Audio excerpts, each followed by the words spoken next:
उत्तर प्रदेश के मैनपुरी में मुख्यमंत्री योगी आदित्यनाथ चुनावी सभा को संबोधित कर रहे हैं। आपको सीधे लिए चलते हैं। चुनाव नहीं है बहनों और भाइयों, देश के भाग्य को बनाने वाला चुनाव है।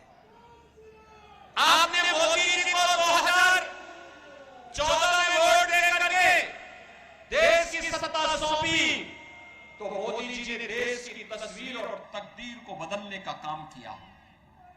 कांग्रेस के हाथों में सत्ता थी, देश के अंदर आतंकी वारदात होती थी। कल मैं समाजवादी पार्टी की क्षेत्र के एक नेत्री के बयान को पढ़ रहा था और बहनों और भाइयों, इसके द्वारा कहा जा रहा था कि मोदी जी ने जो बात कह दी है कि कांग्रेस का घोषणा पत्र कहता है कि हम गरीबी हटाएंगे। अरे गरीबी हटाओ का नारा कांग्रेस का आज से है क्या? आज से 54 साल पहले श्रीमती इंदिरा गांधी जी ने 1970 में नारा दिया था गरीबी हटाओ का, और 54 वर्ष के बाद उनका पोता भी वही रूप टोता रटन कर रहा है कि हम गरीबी हटाएंगे। अरे 65 वर्षों तक शासन किए थे, तब तो कुछ कर नहीं पाए थे, और आज गरीबी हटाओ की बात याद आ रही है।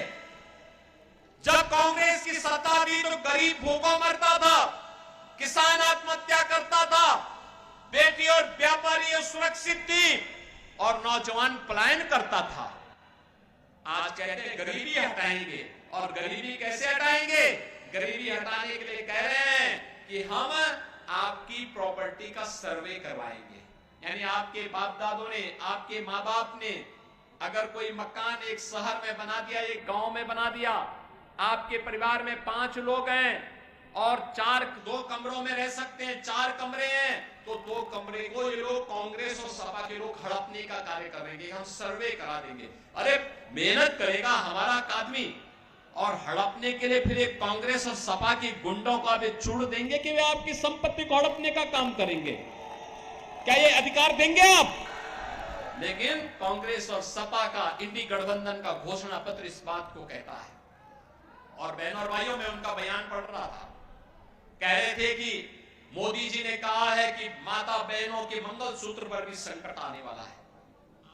हमारी हिंदुस्तान की संस्कृति है, शिष्टाचार है, परंपरा है कि हमारी माता बहनें स्त्री धन के रूप में जेवर को अपने यहां संभाल करके रखती। दुनिया के अंदर कहीं नहीं मिलता, केवल हिंदुस्तान में हमारी माताएं बहनें रखती है।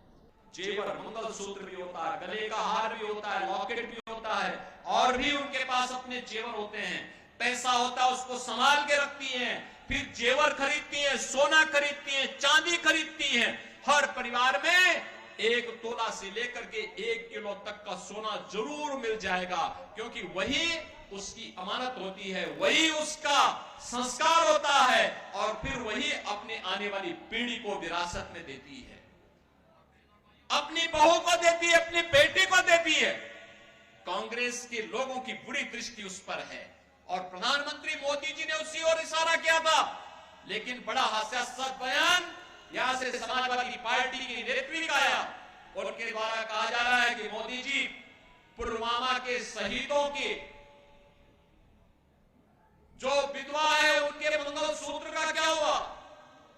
बहनों और भाइयों, हम भी पूछना चाहते हैं समाजवादी पार्टी की नेत्री से, जिन राम भक्तों का लहू समाजवादी पार्टी की सरकार में अयोध्या में बहाने का कार्य समाजवादी पार्टी की सरकार ने किया था, और नौजवानों के परिवार की विधवाओं का क्या हुआ, उनके मंगलसूत्र का क्या हुआ?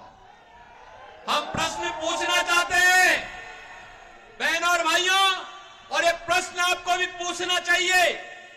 स्वर्गीय कल्याण सिंह जी ने अपना पूरा जीवन उत्तर प्रदेश के विकास के लिए और श्री राम जन्मभूमि के लिए समर्पित किया था। कल्याण सिंह जी की मृत्यु हुई, होता है, मृत्यु होती है।